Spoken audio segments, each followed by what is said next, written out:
Alô, meus amigos, Maurício Martins Menezes, vulgo Mal Mal, glorioso, 78 anos, eu vi Garrincha, Didi, Pelé, vi todo mundo, vi até o Ademir. O Zizinho é que eu era muito criancinha, não me lembro do Zizinho, mas tô aqui com minha camisa do São Cristóvão, porque eu fui juvenil do São Cristóvão quando eu tinha 17 anos. E depois eu fui juvenil do Fluminense quando eu tinha 18 para 19 anos. Então estou aqui com uma camisa neutra. Não estou com a camisa do glorioso alvinegro. Mas eu tenho um vídeo aí no YouTube, que é um dos que tem mais visualizações, que eu faço uma comparação de Garrincha e Pelé. Quem foi mais importante? E eu digo, disparadamente, Pelé foi o maior jogador do mundo. Não teve nada que se aproximasse. Assim como eu digo também que para a seleção brasileira, Garrincha foi mais importante que Pelé. Se quiser saber, vai ter que assistir aquele vídeo. Até porque na Copa de 62, Pelé só jogou o primeiro jogo inteiro e saiu logo no início do segundo com distensão na virilha e não disputou mais a Copa do Mundo. Então, até era uma vergonha para o Pelé ele dizer que conquistou a Copa de 62, mas ele sempre disse que conquistou. Tudo bem, lá de cima agora ele está pensando bem. Mas eu hoje vi um post que botaram essa foto aqui, ó. Essa foto aqui do time do Santos, essa máquina de 62. E aí eu peguei essa foto aqui do time do Botafogo, essa máquina de 62 campeão estadual.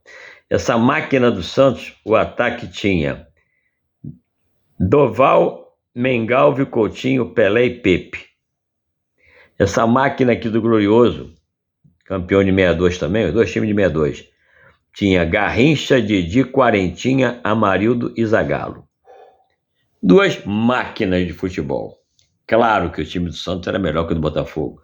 Tanto é que das contendas que eu vi, a maioria dos jogos era ganho pelo time do Santos. Mas eu vi vitórias alvinegras também com esses dois times aí. Mas hoje surgiu essa polêmica porque um santista botou essa foto do Santos de 62 e falou: isso aqui era a seleção brasileira. E aí isso não é verdade.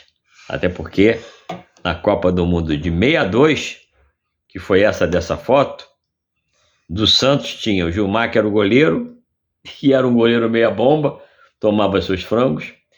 Tinha o Mauro, que era o zagueiro central. Tinha o Zito, esses três titulares. E tinha o Pelé, que só jogou o primeiro jogo. Então tinha esses três.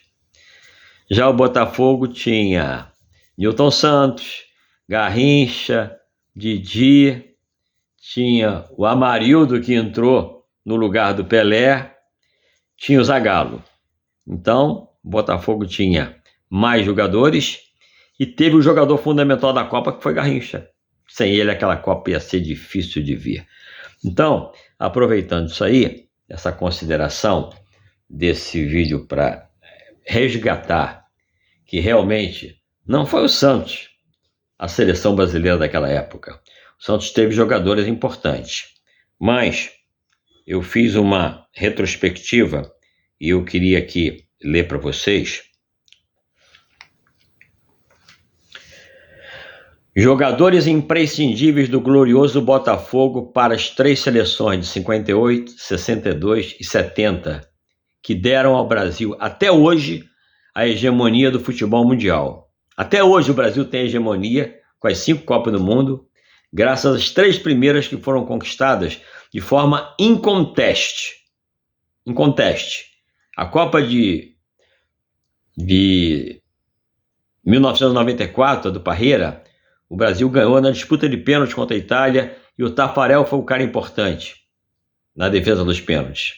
E nem Romário fez gol no último jogo. E a Copa de 2002, a do Filipão, o jogador mais importante da Copa foi o goleiro alemão. Então, essas 5 Copas brasileiras, a hegemonia se deve sim às 3 primeiras Copas do Mundo. Então vamos lá. Quem estava do Botafogo? Garrincha, Didi, Nilton Santos, Amarildo, Jairzinho, Zagallo, Gerson, Aí depois vem Manga, Quarentinha, Rildo e mais dezenas. Eu ficaria aqui dezenas de nomes, tá certo? Garrincha, o mais importante jogador do Brasil quando se fala em conquista de Copa do Mundo, já que a de 62 foi o dono da Copa e Pelé só jogou completo o primeiro jogo. No segundo jogo teve distensão na virilha e saiu e não jogou mais a Copa. Didi, na Copa de 58, o Príncipe, foi eleito o melhor jogador da Copa. O melhor jogador da Copa de 58 foi o Didi, assim como o da Copa de 62 foi o Garrincha. Newton Santos, a enciclopédia, melhor lateral da história futebolística brasileira. Esses três que eu falei, são figurinhas carimbadas, participaram das duas primeiras Copas do Mundo, do bicampeonato. O Brasil foi bicampeão mundial, não foi tri nem tetra. Ele conquistou até hoje 5 Copas, mas ele foi bicampeão em 62. Falei nessas três feras. Amarildo foi quem substituiu o Pelé na Copa de 62 a partir do segundo jogo e deu conta do recado. Substituindo o Pelé. Deu conta do recado, substituindo o Pelé. Amarildo de onde? Do Botafogo.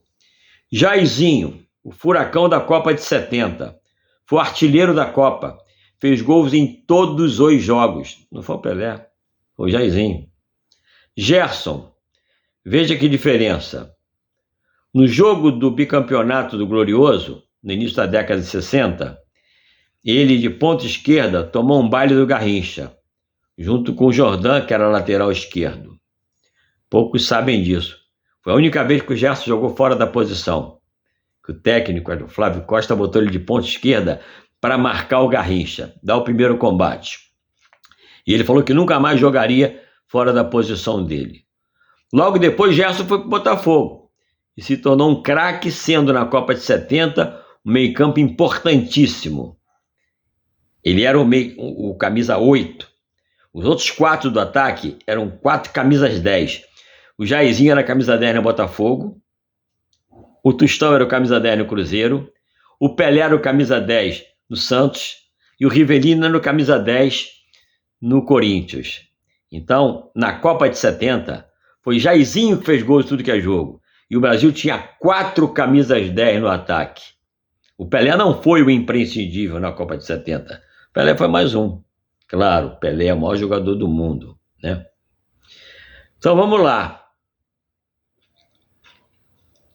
Ainda teve o Manga, que foi um goleiraço, mas numa fase já da seleção em decadência. A seleção já estava em decadência, foi a Copa de 66. O Manga foi, mas o Pelé tomou pancada o jogo inteiro contra Portugal. O Garrincha só jogou, parece, o primeiro jogo. Então o Manga foi goleiro numa fase em decadência. Em tempo. As duas outras Copas do Mundo, a de 94 e 2002, eu volto a dizer, não teve jogador do Botafogo. Foram 2 Copas murchas, muito murchas. Então, teve a Copa de 82, que foi uma seleção fantástica, com muitos jogadores do Flamengo, mas, infelizmente, pipocou e não conseguiu o título. Eu estou gravando esse vídeo aqui para fazer uma retrospectiva, porque poucos conhecem da história verdadeira do futebol brasileiro. Hoje, esses cronistas esportivos que estão aí, agora as mulheres que estão começando a comentar, têm pouca história do futebol, não sabem da importância do Glorioso no que é o futebol brasileiro hoje. E muitos subestimam, muitos fazem chacota. Agora, o Botafogo, com a administração do John Textor, em 3 anos, está aí o Botafogo. Ano passado ficou líder do campeonato inteiro. Hoje é líder do nacional inteiro, com chance de ser campeão brasileiro e na disputa da Libertadores. Mas isso é de 3 anos para cá. Os times bilionários aí, o Palmeiras da Leila, da Crefisa, o Flamengo cheio de grana, estão conquistando o quê por dinheiro que tem? Então tem que ter mais respeito com o preto e branco do Glorioso. Essa camisa do São Crique aqui parece a camisa do Santos, né? Eu adorei, sempre adorei o time do Santos. Eu sou Botafogo no Rio, Santos em São Paulo. Mas tem que saber qual é a grande verdade. A verdade é essa que eu estou contando para vocês. Vocês vão ver na história aí, tudo isso que eu estou falando é uma pura realidade. Agora, o Flamengo tem mais título estadual? Tem. Mas quantos campeonatos não foram levados de maneira, entendeu? Porque é o time de maior torcida, é o time da Rede Globo, é o time que vende mais ingresso, é o time que vende mais coisa comercial, é o time que vende mais camisa. Eu entendo tudo isso.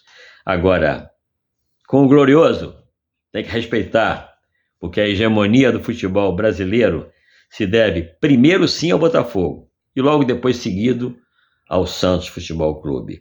Sem deixar de falar da importância do Vasco da Gama, da Copa de 58, que tinha lá Orlando, Bellini, Vavá, foi muito importante o Vasco da Gama na Copa de 58. Assim também como o Fluminense com o Rivelino depois veio na Copa de 70, que passaram por ali. Agora, de Copas do Mundo vencedoras,